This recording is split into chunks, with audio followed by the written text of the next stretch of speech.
School of magic season 2 Titan सेना में मैल।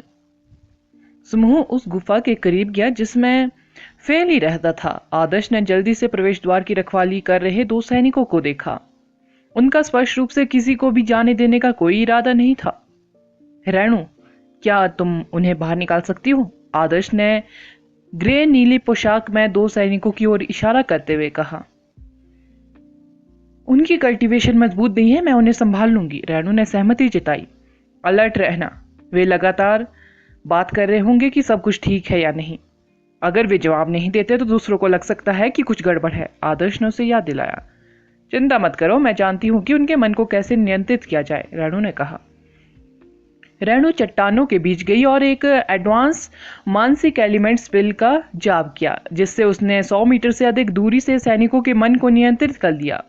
दोनों सैनिकों की मानसिक शक्ति अधिक नहीं थी। रेणु उन्हें आसानी से नियंत्रित करने में सक्षम थी। आदर्श, समायरा और चुटकी ने सैनिकों को पीछे छोड़ दिया। फिर भी उन्होंने कोई प्रतिक्रिया नहीं की। उनमें से एक अभी भी अपने संचारक के माध्यम से रिपोर्टिंग कर रहा था। वे अंदर चले गए और जल्द ही घाटी में पहुंच गए। चट्टानों के पीछे छिपकर आदर्श ने दरारों से झांका और देखा कि गोल्डन बैटल हंटर्स के लोग 100 सैनिकों से घिरे हुए थे। प्रभारी व्यक्ति एक दाढ़ी वाला आदमी था जिसका शरीर बेहद बड़ा था। उसका चेहरा भूरे बालों वाले बाघ जैसा था। वह आदमी राघवेंद्र था। वह बेहद ताकतवर है। किशन सिर्फ अमन पर ध्यान दे रहा था, जबकि राघवेंद्र ने हम सभी को मार गिराया। हमारे पास वापस लड़ने का समय भी नहीं था, रेणु ने कहा। उनके पास बेहद सारे आदमी हैं। क्या आप बता सकती है कि उनके पास कितने एडवांस मैजिशियन और इंटरमीडिएट मैजिशियन हैं? आदर्श ने पूछा। जरूर, लेकिन इसमें कुछ समय लगेगा, रेणु ने कहा। अपने दुश्मन की ताकत को समझना जरूरी था। रेणु ने चुपके से अपने मानसिक एलिमेंट का इस्तेमाल करके सैनिकों के साधन स्तरों का निरीक्षण किया, जबकि आदर्श चुपचाप डार्क नोबल मेंटल के साथ घाटी में चला गया। डार्क नोबल मेटल उसकी मौजूदगी को उजागर होने से रोकने में बेहद कारगर था। यहाँ तक कि एक सुपर मैजिशियन भी उसे नोटिस करने में असमर्थ था, अगर वे काफी करीब ना हो। आतिश ने आसपास का माहौल देखा और पाया कि घाटी की रखवाली सिर्फ कुछ लोग ही कर रहे थे। बाकी लोग घाटी में गहराई तक चले गए थे। आदर्श के लिए यह अच्छी खबर थी। पूरी सेना से मुकाबला करना अविश्वसनीय रूप से कठिन था, लेकिन अगर सैनिक अलग अलग हो जाते तो उनके लिए उन्हें एक एक करके खत्म करना आसान होता। 7 एडवांस मैजिशियन है, बाकी इंटरमीडिएट मैजिशियन है। मुझे डर है कि हम वास्तव में उनका मुकाबला नहीं कर सकते हैं, है ना? रेणु ने कहा। 100 इंटरमीडिएट मैजिशियन 10 एडवांस मैजिशियनों से अधिक शक्तिशाली थे। यदि वे घाटी के प्रवेश द्वार से आगे नहीं बढ़ सकते तो वे समीर, फैली, अमन और अन्य लोगों को कैसे बचा सकते थे जो अंदर गहराई में चले गए थे? अगर उनमें से सिर्फ साफ्ट ही बचे तो हमारे पास अभी भी एक मौका है। समायरा, खुद को मत दिखाना। जब तक तुम एक डीमन ट्री बिछाऊंगी मैं उनका ध्यान भटकाऊंगा। रेणु, मानसिक एलिमेंट और कर्स एलिमेंट वाले लोगों का ख्याल रखना, बाकी सब मुझ पर छोड़ दो, आदर्श ने कहा। आदर्श, क्या तुम अकेले 100 से अधिक मैजिशियनों का सामना करने के बारे में आश्वस्त हो? क्यों नहीं? स्माइरा ने एक शब्द भी नहीं कहा। वह पहले से ही अंधेरे में अपने डीमन ट्री को तैयार कर रही थी। सभी प्लांट मैजिक को तैयार होने में एक निश्चित समय की आवश्यकता होती है। एक बार जब उन्होंने पूरे क्षेत्र में पर्याप्त जड़ें और शाखाएं लगा दी तो वे बेसिक रूप से इसके अंदर अपराजय थे। इस क्षेत्र में जमीन आश्चर्यजनक रूप से मजबूत थी, इसलिए पौधों को उसमें घुसना और भी मुश्किल था। हालांकि इसका एक फायदा यह भी था कि जमीन ज्यादा हिलती नहीं थी, इसलिए अर्थ एलिमेंट वाले मैजिशियन आसानी से किसी भी असामान्यता को नोटिस नहीं कर पाते थे।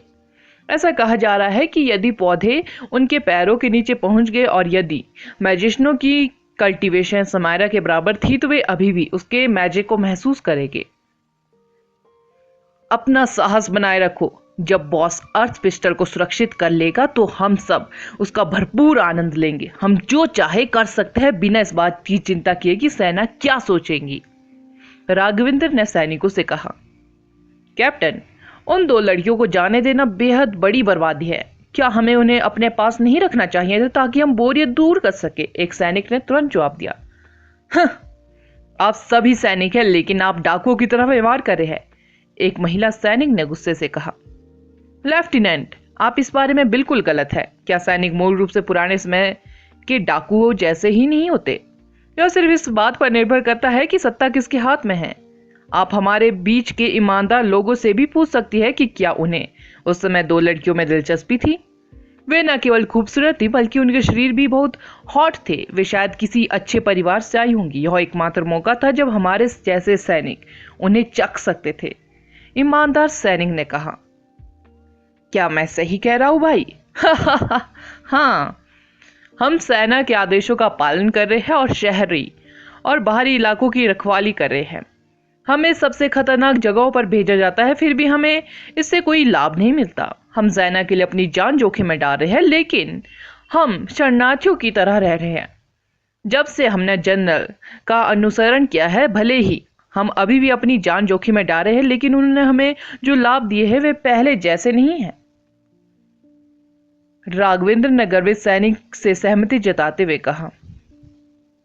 लेफ्टिनेंट, आपको बस इसी तरह की चीजों से मुंह मोड़ लेना चाहिए। हम लोग जो किनारे पर रहते हैं उन्हें अभी भी बहुत सारी इच्छाएं पूरी करनी है।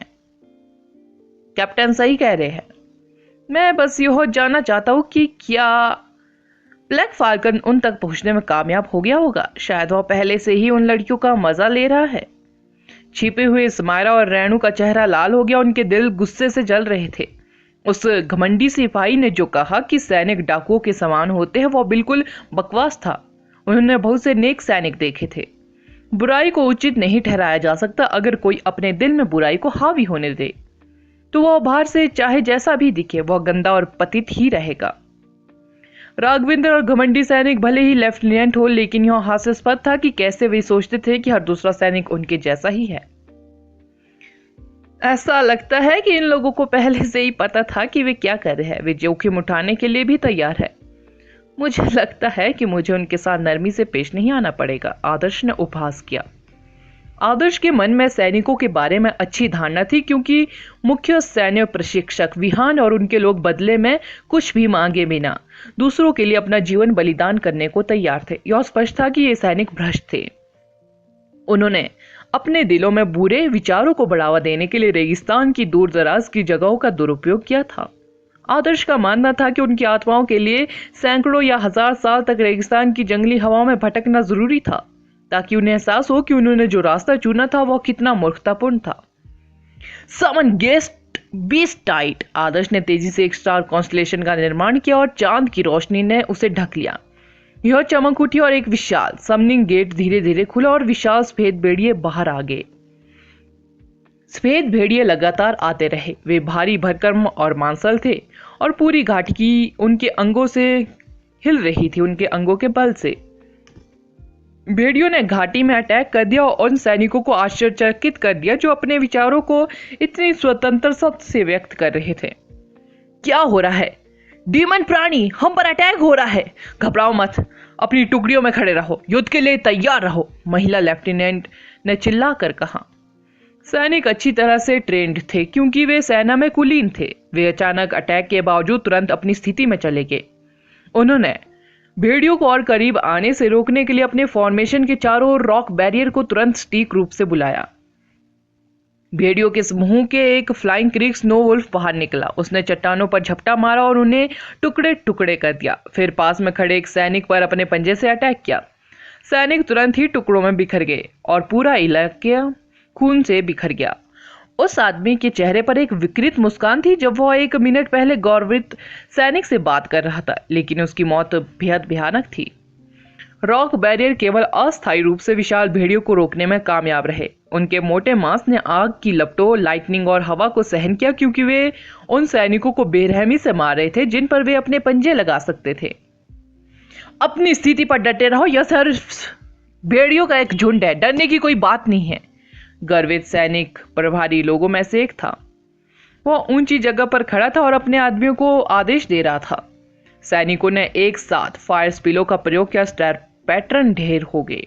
इससे पहले कि कई ज्वलंत लाल किरणें आगे बढ़ी और उग्र मुट्ठी के रूप में भेड़ियों पर उतरी। कुछ ही देर बाद तेज हवा के झोंके आए और भेड़ियों पर झपट्टा मारकर उन्हें तितर बितर कर दिया। जलती मुट्ठियों की बारिश। आदर्श भेड़ियों में से एक के कंधे पर खड़ा था और हवा में आग की लपटें दाग रहा था। जल्द ही आसमान से बड़ी बड़ी आग की मुट्ठियां बरसने लगी और सैनिकों पर गिर पड़ी, जिससे उन्हें अलग होने पर मजबूर होना पड़ा। कौन है वहां? गर्वित सैनिक ने आदर्श को देखते ही गुस्से से चिल्लाया। आपके दादाजी। आदर्श हवा में उछला और उसकी पीठ पर जलते हुए पंखों की एक जोड़ी तेजी से दिखाई दी। पंखों का इस्तेमाल करते हुए आदर्श ने फायरी फिस्ट के साथ आसमान में उड़ान भरी। उसने अपनी आंखें गर्वित सैनिक पर टिका दी और एक मुक्का मारा, जिससे एक उग्र ड्रैगन उस पर आ गिरा। उग्र ड्रैगन आगे बढ़ा और सैनिकों द्वारा बनाए गए लाइट एलिमेंट की रक्षा को आसानी से भेद दिया। ड्रैगन की लपटों ने घमंडी सैनिक को निगल लिया और उसे तुरंत जलाकर राख कर दिया। स्मायरा और रेणु दोनों ही उस गर्वित सैनिक को जलते हुए देखकर संतुष्ट थे। वे जानते थे कि जब वे अभी भी सैनिकों की हिरासत में थे, तब वह आदमी उनके बारे में बुरे विचार रखता था। यह उसके जैसे आदमी के लिए सही था। आदर्श, यह आदर्श है, एक सैनिक खुशी से चिल्ला उठा। वह एक सम्मानित व्यक्ति है, वह वास्तव में हमें बचाने आया था, टीम में से अन्य लोगों ने कहा। संख्या बल से अभिभूत होने के बावजूद आदर्श ने फिर भी अपना रास्ता बना लिया था। वे बेहद आभारी थे, फिर भी क्या उनके लिए जाल में सीधे चलना वास्तव में बुद्धिमानी थी? भाई आदर्श, हम इसके लिए आपके आभारी हैं, लेकिन आपको भाग जाना चाहिए और रेगिस्तान छोड़ देना चाहिए। सेना को बताएं कि यहाँ क्या हुआ, ताकि हम संतुष्ट होकर मर सके, यह जानते हुए कि यह न्याय होगा, सैनिक ने चिल्लाकर कहा, जो कि अमन की टीम से था। नेक्स्ट एपिसोड टाइटल 100 सैनिकों का सामना। भागने की कोशिश कर रहे हो? आज कोई भी इस रेगिस्तान से बाहर नहीं जा रहा है। राघवेंद्र ने आदर्श को ठंडे अंदाज में देखा, फिर भी उसने तुरंत अटैक नहीं किया। वह एक लेफ्टिनेंट था। अगर उसे एक ऐसे आदमी से निपटना था जो मौत के मुंह में जा रहा था, तो दूसरों की जिम्मेदारी लेने का क्या मतलब था? उसके अधीन कई कुलीन लोग थे, वे आसानी से उस आदमी से निपट सकते थे जो जाल से बच निकला था। राघवेंद्र ने अपना हाथ हिलाया और घृणा से कहा, लाओ ये भाई, मैं तुम तीनों को उसे संभालने दूंगा। हे भाई, आपको कोई आपत्ति तो नहीं होगी अगर मैं उसे जिंदा ही हिरासत में ले लूं, ताकि मैं उसकी खाल धीरे धीरे उतार सकूं? सैनिक ने मुस्कुराते हुए कहा, तुम्हें कब से ऐसी अजीबोगरीब चीजों की आदत होगी? मुझे तुम्हें अपराधियों से पूछताछ करने का जिम्मा नहीं देना चाहिए था। तुम उसे हिरासत में ले सकते हो और अपना काम कहीं और कर सकते हो। राघवेंद्र ने झल्लाकर कहा, कोई समस्या नहीं। सैनिक आगे कूद गया और एक चट्टान पर उतरा। कुछ ही सेकंड में कांटों वाले डीमन वृक्ष जमीन से बाहर निकल आए और उस आदमी के चारों ओर बेतहाशा घूमने लगे। यह एक भयानक दृश्य था। महिला लेफ्टिनेंट ने कहा, यह बेहद ताकतवर है, हमें और अधिक हताहतों से बचने के लिए उसे एक साथ खत्म करना चाहिए। यह जरूरी नहीं होगा, लेकिन उस भेड़िए से निपटना मुश्किल होगा, इसे भूल जाओ, दूसरे भेड़ियों को संभाल लेंगे। चलो बच्चों को बाहर निकालने पर ध्यान केंद्रित करते हैं, ये नामक सैनिक ने कहा। वे तीनों ही एडवांस मैजिशियन थे। उन्होंने तेजी से आदर्श को घेर लिया। फर्स्ट सैनिक एक प्लांट मैजिशियन था। वो अपने आसपास फैले पौधों को कुशलता से नियंत्रित करता था। फर्स्ट सैनिक सबसे पहले आदर्श के पास पहुंचा। जैसे ही उसने आगे की ओर इशारा किया, स्पाइक्स वाले डीमन ट्री हैंड्स का एक झुंड आगे की ओर उछल पड़ा। आदर्श का अटैक से बचने का कोई इरादा नहीं था। जब डीमन ट्री हैंड उसके करीब 20 मीटर की दूरी पर थे, तो वह अचानक आग की लपटों में घिर गया। आग की लपटें तेजी से फैली और कुछ ही सेकंड में डीमन ट्री को जलाकर राख कर दिया। टेलिग्नेसिस। आदर्श ने अपना हाथ बढ़ाया और फर्स्ट सैनिक का गला पकड़ लिया। उसने फर्स्ट सैनिक को जमीन से उठा लिया। उस आदमी ने घबराहट में अपना जादुई आर्मर एक्टिवेट किया, लेकिन उसका कवच कुछ खास प्रभावशाली नहीं था। जब आदर्श ने अपनी पकड़ मजबूत की, तो वह टूटने लगा। लानत है, इसे अभी बाहर निकालो। राघवेंद्र यह देखकर तुरंत घबरा गया। फर्स्ट सैनिक उसका भाई था। उसने कभी नहीं सोचा था कि वह आदमी उसके छोटे भाई को इतनी आसानी से दबा सकता है। यह देखते हुए कि वह कितना जवान था, यह आश्चर्यजनक था कि वह युवक एक एडवांस मैजिशियन था। आदर्श के इर्द गिर्द एक मजबूत जादुई ऑरा उमड़ रहा था। कुछ अन्य एडवांस मैजिशियन अपने स्टार कॉन्स्टलेशनों को प्रसारित कर रहे थे। एक आकाश का मलमल था जो एक विशाल भाले में बदल रहा था और दूसरा एक वाटर मैजिशियन था जो झरने की तरह नीचे गिर रहा था। पानी का पर्दा आदर्श के लिए एक बड़ा खतरा बन गया था। ऐसा लग रहा था जैसे उसके ऊपर एक दरार खुल गई हो। पानी का बहाव इतना था कि जैसे कोई बादल फट गया हो। दो एडवांस स्पिलो के अलावा सैनिकों का एक समूह आदर्श पर अपने स्पिलो को लॉक कर रहा था। उग्र मुट्ठी और रोलिंग वेव्स उस पर झपट पड़ी। उसके बाद तेज हवाएं और पर्पल लाइटनिंग। यह अचानक विनाशकारी स्पिलो से घिर गया। हालांकि आदर्श का फर्स्ट सैनिक को जाने देने का कोई इरादा नहीं था। जब वह फर्स्ट सैनिक को दूर तक पकड़े हुए था तो उसके पैरों के नीचे एक सिल्वर स्टार पैटर्न टिमटिमा रहा था। आदर्श जिस जगह पर था उसके ऊपर एक चांदी का सम चतुर्भुज स्पिल मंडरा रहा था। स्पेस रिदम का क्षेत्र 50 मीटर से ज्यादा चौड़ा था। ऐसा लग रहा था जैसे उसके अंदर सब जम गया हो। टाइम स्टैटिस। आदर्श ने अपना हाथ उठाया और उसे मुट्ठी में बंद कर लिया।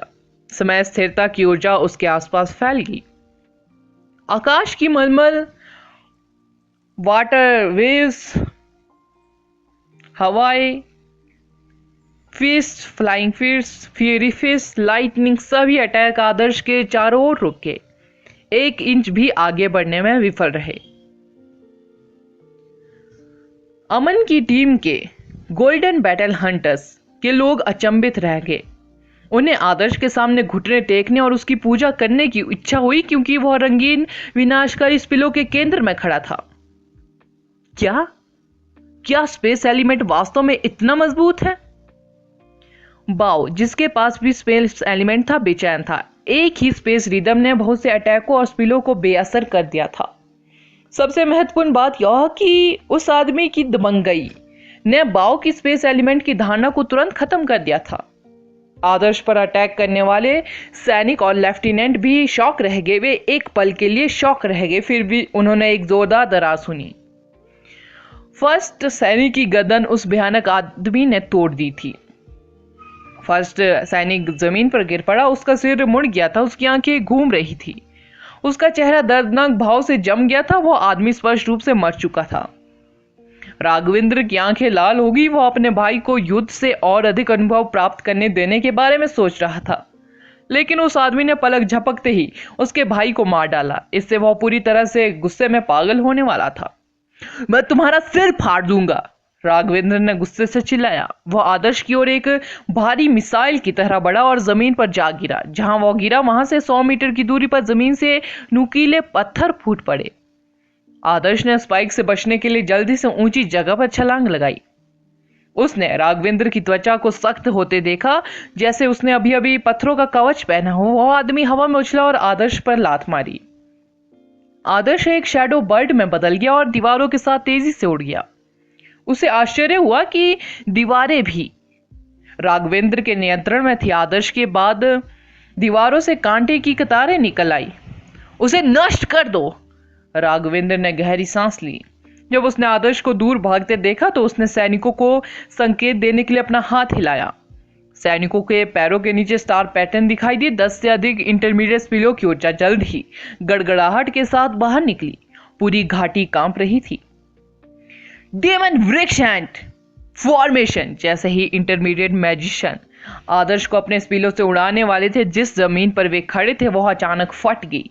अनगिनत डीमन ट्री हैंड विशाल भुजाओं की तरह उछले और सैनिकों को जमीन में घसीट लिया। आदर्श ने राहत की सांस लेते हुए स्मायरा की ओर देखा, जो अभी भी एक चट्टान के पीछे छिपी हुई थी। स्मायरा का फर्स्ट एलिमेंट प्लांट एलिमेंट था। उसने जो जाल बिछाया था वह बिल्कुल प्रभावशाली था। इसने तुरंत कुछ दलों के सैनिकों को मार गिराया और उनके स्पिलो के चैनल को बाधित कर दिया।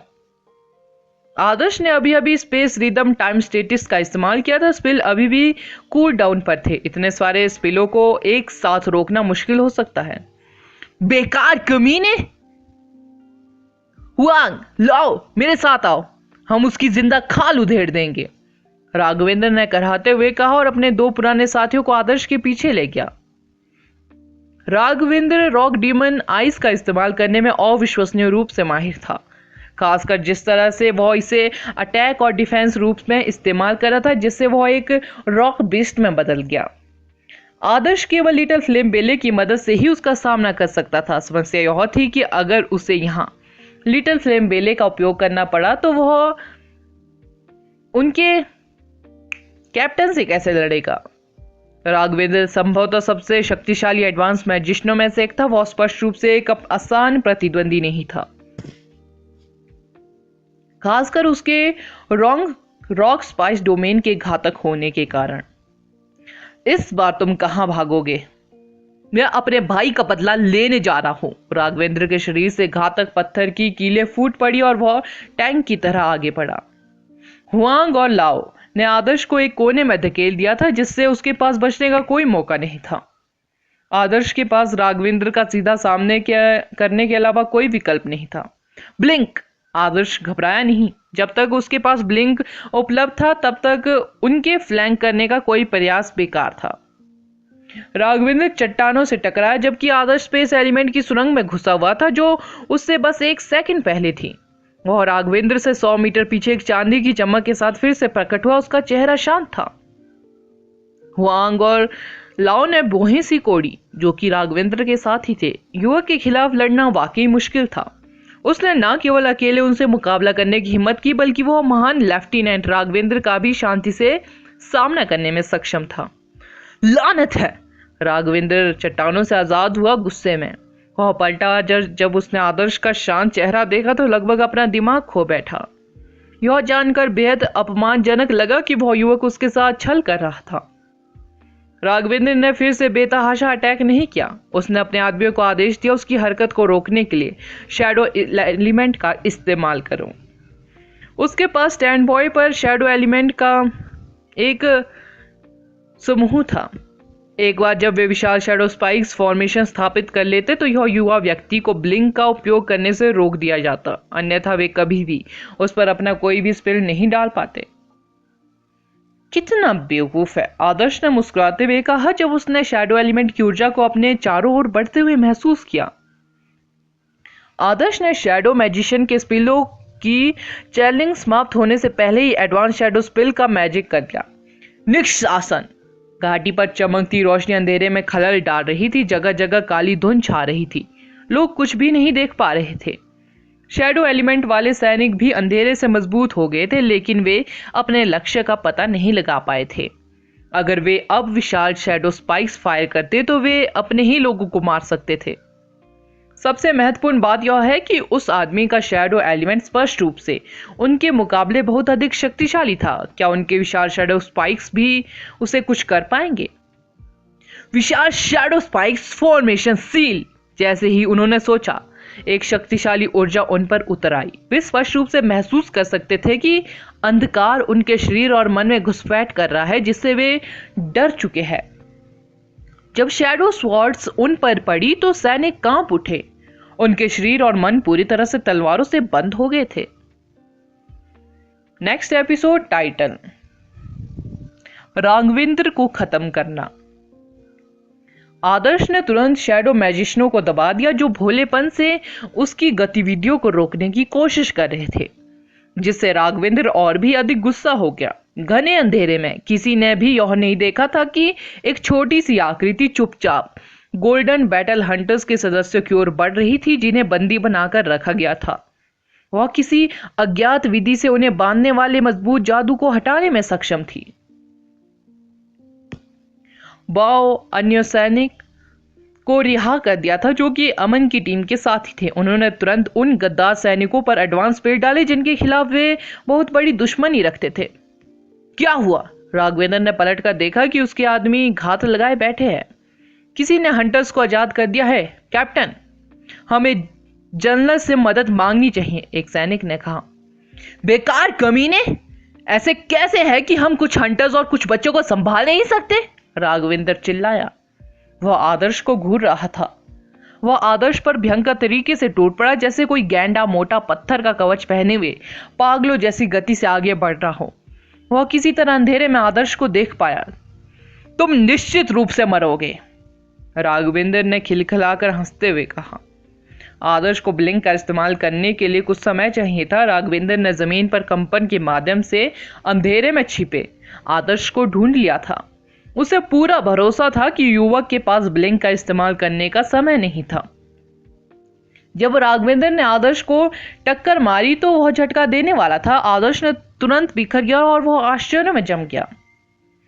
राघवेंद्र गति से काफी दूर चला गया और आखिरकार रुक गया। उसने आदर्श के अवशेषों को देखने के लिए पीछे मुड़ा। यहां तक कि मैजिक आर्मर पहने हुए व्यक्ति के भी इस प्रभाव से बचने की संभावना नहीं थी।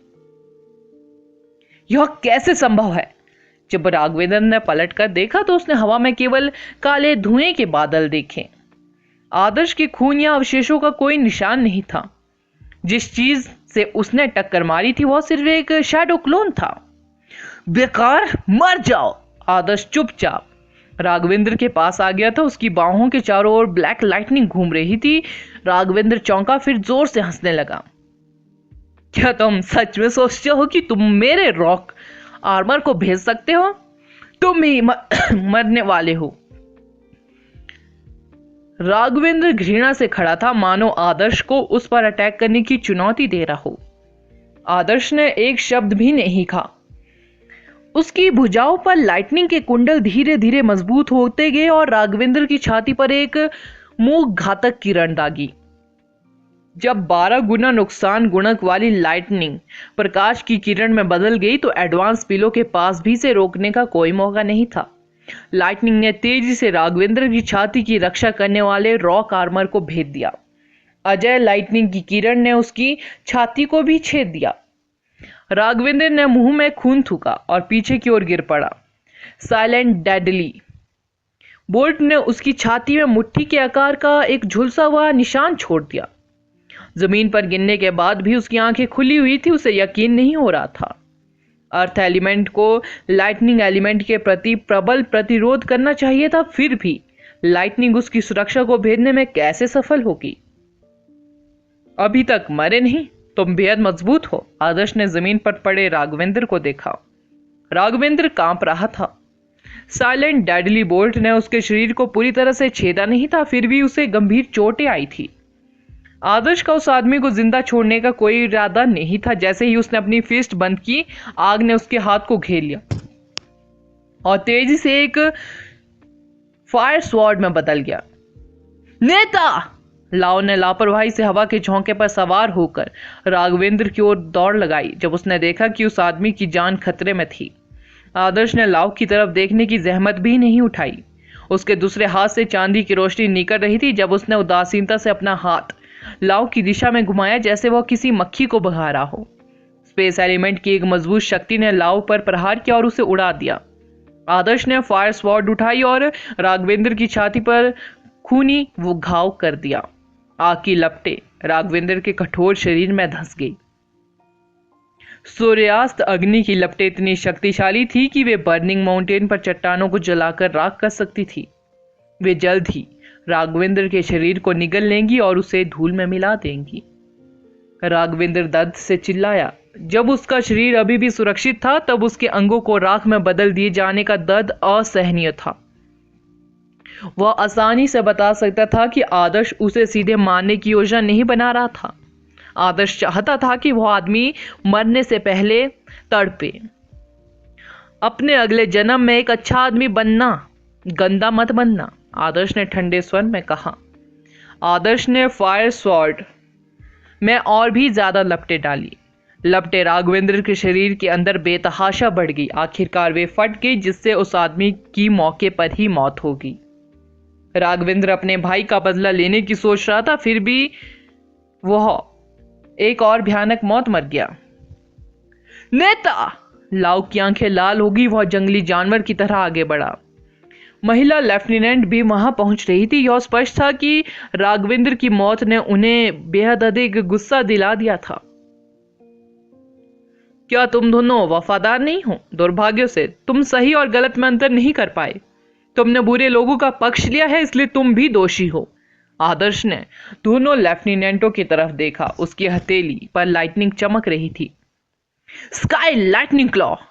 आदर्श ने लाओ को निशाना बनाया। लाइटनिंग तेजी से आगे बढ़ी और उस आदमी और उसके मैजिक आर्मर को टुकड़े टुकड़े कर दिया। उसका खून छिड़का और उसका मांस जमीन पर बिखर गया। महिला लेफ्टिनेंट चौंक गई।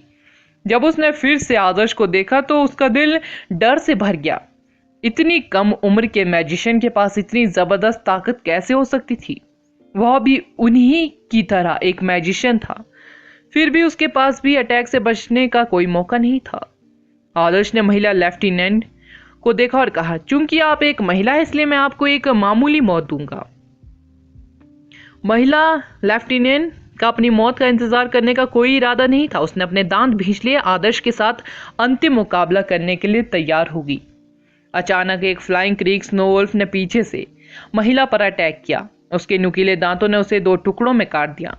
उसका ऊपरी शरीर फ्लाइंग क्रीक स्नोवुल्फ के मुंह के अंदर था, जबकि दूसरा आधा शरीर खून से लथपथ होकर जमीन पर गिरा हुआ था। फ्लाइंग क्रीक स्नोवुल्फ अपना खाना बर्बाद नहीं करना चाहता था। उसने उसके शरीर का ऊपरी हिस्सा निगलने के बाद उसके शरीर का निचला हिस्सा निगल लिया। उसका मुंह खून से लथपथ था। उल्फ ने आदर्श को एक मुस्कान भी थी। आदर्श पूरी तरह से अवाक रह गया। उसने कहा था कि महिला लेफ्टिनेंट अपनी मौत से पहले उसके लिए कुछ गहरी नफरत महसूस कर रही थी। उसने उसे एक सौम्य मौत देने का वादा किया था, लेकिन वह आधे में काट ली गई। आदर्श की यह गलती नहीं थी, क्योंकि उसे कभी पता नहीं था कि फ्लाइंग क्रीक स्नोवुल्फ को बुरी महिलाओं के साथ इस तरह व्यवहार करने का इतना अजीब शौक था। जाओ अपना मुंह धो लो और मेरी परमिशन के बिना कभी भी इंसानों को मत खाना, आदर्श ने घृणा से कहा जब फ्लाइंग क्रीक स्नोवुल्फ करीब आने की कोशिश कर रहा था। आऊ! फ्लाइंग क्रीक स्नोवुल्फ उत्साहित लग रहा था, लेकिन जब उसने चुटकी को भी घृणा से देखते हुए देखा तो उसे तुरंत एहसास हुआ कि उसने कुछ गलत किया है। वह आज्ञाकारी रूप से अपना मुंह धोने के लिए किनारे पर चला गया। उसने जो कुछ खाया था उसे थूक दिया और उसे वहीं कहीं दफना दिया। सच तो यह है कि इंसानों का स्वाद कुछ खास नहीं होता। दुश्मनों के बीच से मजबूत मैजिशियनों को बाहर निकालने के बाद, गोल्डन बैटल हंटर्स के सदस्यों के लड़ाई में शामिल होने के बाद बचे हुए सैनिकों ने अब कोई खतरा पैदा नहीं किया। बाकी सैनिक ज्यादातर इंटरमीडिएट मैजिशियन थे। वे दबा दिए जाने के बाद संभवतः कुछ नहीं कर सकते थे। आदर्श और फ्लाइंग क्रीक वुल्फ ने उनमें से आधे को खत्म कर दिया। रेणु ने लगभग 10 को वश में कर लिया और उनमें से कई समायरा के प्लांट मैजिक में फंस गए थे। बाकी को गोल्डन बैटल हंटर्स के गुस्साए सदस्यों ने बाहर निकाल दिया। आप लोग बेहद दयालु है। आदर्श ने बेसिन के चारों ओर देखा और महसूस किया कि गोल्डन बैटल हंटर्स ने कई सैनिकों को जीवित छोड़ दिया था। पिंग डोंग नामक व्यक्ति ने कहा, हमें सेना को यह तय करने देना चाहिए कि उनके साथ क्या करना है। हमें बस उन लोगों को मारना है जो विरोध करने की कोशिश कर रहे हैं। भाई आदर्श, मैं अपने जीवन में बहुत से लोगों से प्रभावित नहीं हुआ हूं, लेकिन तुमने मुझे सबसे ज्यादा प्रभावित किया है, हमारे नेता के अलावा, बाओ ने उत्साह पूर्वक कहा। उसकी आंखें प्रशंसा से भरी हुई थी। मैंने सुना है कि वर्ल्ड कॉलेज टूर्नामेंट में सबसे मजबूत प्रतिभागी के पास डबल इनेट एलिमेंट्स है और उसके पास मौजूद हर एलिमेंट अविश्वसनीय रूप से शक्तिशाली था। मुझे पहले इस पर यकीन नहीं हुआ, लेकिन अब मुझे यकीन है। मैं शर्त लगाता हूं कि केवल सुपर लेवल और उससे ऊपर के मैजिशियन ही आपके खिलाफ खड़े हो सकते हैं, टीम में से किसी और सैनिक ने कहा। समूह ने देखा कि कैसे आदर्श ने अकेले ही 100 से ज्यादा सैनिकों का सामना किया था। न केवल एडवांस मैजिशियन उसके सामने नहीं टिक पाए, बल्कि सैनिकों के दलों द्वारा डाले गए स्पिल भी उसे कोई नुकसान नहीं पहुंचा पाए। उस आदमी ने राघवेंद्र, लेफ्टिनेंट महिला लाओ जैसे अनुभवी सैनिकों को भी ऐसे मारा था जैसे वह कुछ मुर्गियां काट रहा हो। आदर्श ने कहा, वे इतने मजबूत नहीं थे। वे अपनी संख्या का दुरुपयोग करने की कोशिश कर रहे थे। फिर भी संख्याएं वास्तव में मेरे लिए कोई मैटर नहीं करती है। आदर्श को संख्या से अभिभूत होने का डर नहीं था। उसके 6 एलिमेंटों की क्षमताओं ने उसे मैजिशियनों के विशाल समूहों के खिलाफ आसानी से लड़ने की अनुमति दी। दुश्मनों में सबसे बड़ा खतरा राघवेंद्र था। वह आदमी एक मजबूत एडवांस मैजिशियन था। उसकी ताकत उस आइस मैजिशियन के बराबर थी जिसने अमेरिका में सड़क पर उस पर अटैक किया था, क्योंकि उसके पास एक अनोखा डोमेन था। हालांकि आदर्श के पास पहले ही उस आइस मैजिशियन को हराने की ताकत थी, इसलिए अब जब उसके कई एलिमेंटों में काफी सुधार हुआ था तो उसे राघवेंद्र को बाहर निकालने में कोई समस्या नहीं थी। अमन और समीर कहाँ हैं? आदर्श ने पिंगडोंग से पूछा। उन्हें उस रास्ते पर ले जाया गया था, वे अर्थ पिस्टल की तलाश कर रहे हैं, पिंगडोंग ने बताया। उनके पास संपर्क बनाए रखने का कोई खास तरीका होना चाहिए। अंदर के लोगों को शायद पता हो कि यहाँ क्या हुआ था। राघवेंद्र डरावना नहीं है, लेकिन हमारे लिए किशन असली खतरा है। वो आदमी एक सुपर मैजिशियन है, यहां तक कि अमन को भी उससे मुकाबला करने के लिए संघर्ष करना पड़ेगा। लीडर को टोनी और मनीष ने फंसाया था। वह निश्चित रूप से किशन का सामना करने के लिए काफी मजबूत है। आदर्श, हम जानते हैं कि तुम कितने सक्षम हो, लेकिन किशन यहाँ के सैनिकों से बेहद अधिक शक्तिशाली है। तुम्हारे लिए अकेले दूसरों को बचाना मुश्किल होगा। मेरा मानना है कि हमें पहले लीडर को बचाना चाहिए, क्योंकि वह एकमात्र व्यक्ति है जो किशन का सामना कर सकते हैं, एक सैनिक ने कहा। हाँ, हम अंदर जाएंगे और स्थिति के अनुसार कार्य करेंगे, आदर्श ने सहमति व्यक्त की। हमें उनके साथ क्या करना चाहिए? रेणु ने उन सैनिकों की ओर देखा जो जीवित बचे थे। आदर्श ने कहा, इसलिए मैंने कहा कि उन सभी को मार देना ही बेहतर है, अन्यथा किसी को उनकी देखभाल के लिए यहां रहना होगा। उसके शब्द सुनकर सैनिकों की रीढ़ में ठंडक दौड़ गई। वह युवक मिलनसार और गरिमामय लग रहा था, फिर भी उसने अपने शब्दों से उन पर कोई दया नहीं दिखाई। उसका उनकी जान बख्शने का कोई इरादा नहीं था, यहां तक कि उन्होंने गोल्डन बैटल हंटर्स के सदस्यों को वश में करने के तुरंत बाद नहीं मारा। अगला एपिसोड जानने के लिए बने रहे मेरे इस चैनल के साथ। Thank you.